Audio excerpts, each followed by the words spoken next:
मेरा मानना है कि अगर आपको एक बार ही अपनी ज़िंदगी मिली है और इस जीवन में हम किसी के काम आ जाए, इससे बेहतर प्रयास क्या होगा।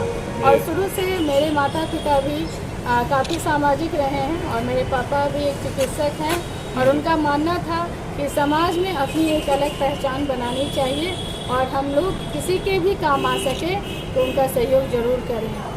आप कहाँ से आती हैं मैडम आप? मैं खगड़िया से हूँ, मेरा मायके खगड़िया है और मेरी जो नौकरी है टीचर हूँ मैं पेशे से, तो मैं वहीं पोस्टेड हूँ अभी खगड़िया में, लेकिन मेरी फैमिली पटना में रहती है। समाज सेवा करने का भावना आपके मन में कब से आया मैडम? शुरू से हमारे मन में ये इच्छा शक्ति थी कि मैं कुछ करूं, क्योंकि मैं अपने पापा से काफ़ी इंस्पायर्ड रहती थी। उनको देखती थी कि वो सोशल वर्क में भी बढ़ चढ़ कर हिस्सा लेते थे और जो गरीब तबके के रोगी होते थे उन्हें वो निःशुल्क उपचार करते थे। एक सरकारी टीचर होने के बाद ही आप कैसे समय मैनेज कर लेती हैं कि बच्चों को भी पढ़ा लेती हैं, डांस भी सिखा लेती हैं, कहाँ से मतलब हो पाता है? क्योंकि आपके पास तो एक टाइम मैनेजमेंट करना पड़ता होगा इसके लिए। अगर आपके अंदर कुछ करने की शक्ति हो तो सब मैनेज हो जाता है। वो मैं अपने रूटीन को इस तरह से हैंडल कर लेती हूँ कि स्कूल के बाद जो हमारा 9 से 4:30 का टाइम है स्कूल का, उसके बाद हमारा ये सारा कार्य होता है। ये निःशुल्क हेल्थ कैंप लगाने का क्या उद्देश्य है जो आज निःशुल्क हेल्थ कैंप लगाया गया है? मेरे पापा भी चिकित्सक हैं और मैंने शुरू से बताया, और मेरी माँ भी हेल्थ डिपार्टमेंट में ही थी और मैंने भी BHMS किया है।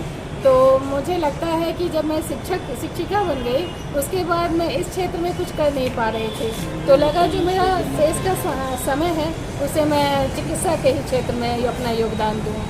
बिहार वासियों को और एक नारी को क्या संदेश देना चाहेंगे जो कि मतलब टीचर होती हैं, अच्छे अच्छे जॉब पे होती हैं लोग और समाज सेवा नहीं करती, उन महिलाओं को आप क्या संदेश देना चाहेंगे अपने स्तर से? मैं उन्हें यही कहूँगी कि अगर आप में भी कोई इच्छा शक्ति है और कोई हुनर है और आप अपने समाज में उसे देना चाहती हैं तो बढ़ चढ़कर हिस्सा लीजिए, क्योंकि हर व्यक्ति के पास कोई ना कोई एक खास हुनर जरूर होता है। जरूरी नहीं है कि वो शिक्षा से ही हो या स्वास्थ्य से भी हो, हर महिलाओं में अलग अलग हुनर है। अगर आप में है कि मैं समाज को कुछ देना चाहती हूँ तो आप बढ़ चढ़ कर। अभी तक ये खगड़िया में कितना निःशुल्क सेंटर आपका चल रहा है?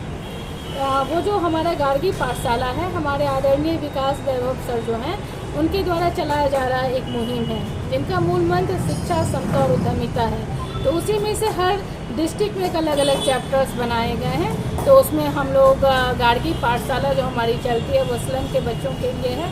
वहाँ मैं इन बच्चों को निःशुल्क शिक्षा देती हूँ और वो नवाचार के द्वारा यानी एक्टिविटी के द्वारा मैं बच्चों को खेल खेल में पढ़ना लिखना सिखाती हूँ ताकि बच्चे मनोरंजन के साथ पढ़ाई को करें।